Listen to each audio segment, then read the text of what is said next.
What's cracking, guys? DT here. Want to talk about EA's buyout of Respawn Entertainment.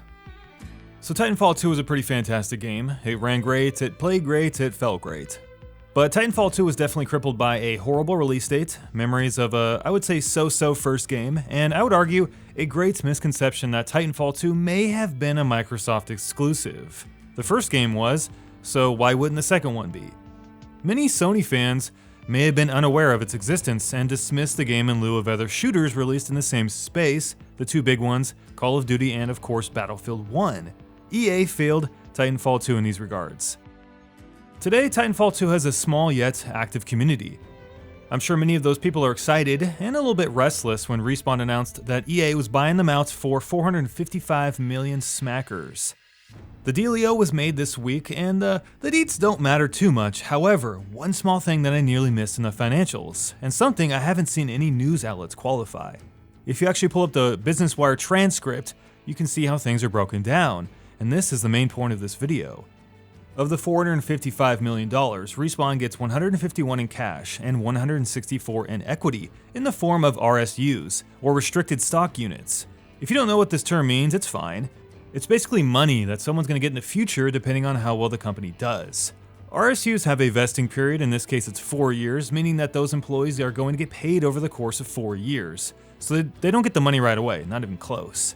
The common trend is to hold the bulk of the money for the payouts on the final year to entice those employees to do well and stay with the company. But the general payouts are yearly and tied to the equity of the company regardless of weighting, so if Respawn does really good, that money grows, and if Respawn and EA do shitty, then that money shrinks. So TL, what's with the Finance 101 lecture, you might be saying? Well, in order to maximize their equity, the new Respawn at EA is going to have to do everything they can do to make sure the new EA succeeds financially, if you can catch my drift.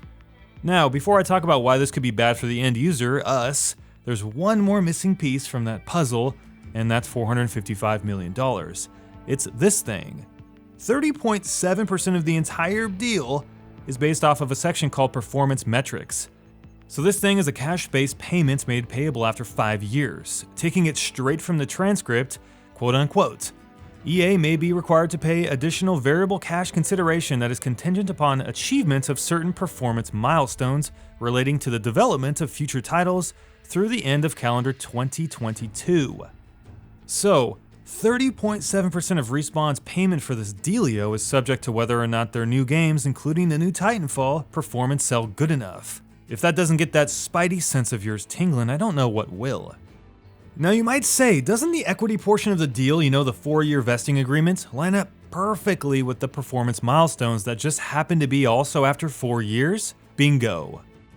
So if I've gone over this too fast, let me repaint the picture for you once again.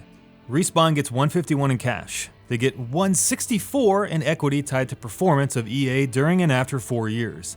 Finally, they get up to 140 in cash after the same time period, 4 years, if they've met certain performance sales metrics. So do me a favor and ignore the initial lump sum payment. The bulk of the acquisition of Respawn by EA is entirely driven by equity and performance. What do you guys think that's going to mean for our games? So let's go ahead and just do a little bit of a hypothetical Respawn over the next 4 years. So in order to grow the Respawn granted games, in order to meet all those goals set out in the contract, including their VR game, Star Wars game, and the new Titanfall, they're going to have to bring a ton of sales and a bunch of money to EA. As we've seen in the past, the trend most definitely is going towards service-based games where reliability and consistency are critical to the extended revenue generation of a particular game. Where publishers tack on season passes already half built before release, or argue micro-gambling as a convenience when in fact it's there simply to generate ancillary income, and where publishers lean on trusted formulas, aka all the games end up being the freaking same. The strive for meeting these performance milestones in these situations can often lead companies down very dark roads. It's very easy to manipulate things, to take out instead of add to, and to reuse instead of reinvent.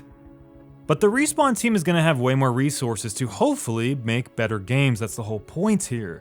That's pretty much the only silver lining. But we have seen EA do some very crappy stuff in the past to those that are closest to them. They've certainly been greedy with how they design their games, and they've laid off good studios for not conforming to expectations. But the kicker here is they don't even have to worry about that stuff because they know the Respawn team's financial well-being depends on how well they do as a whole. Not about how creative or interesting or unique, but about how well and how far the bottom line gets pushed up.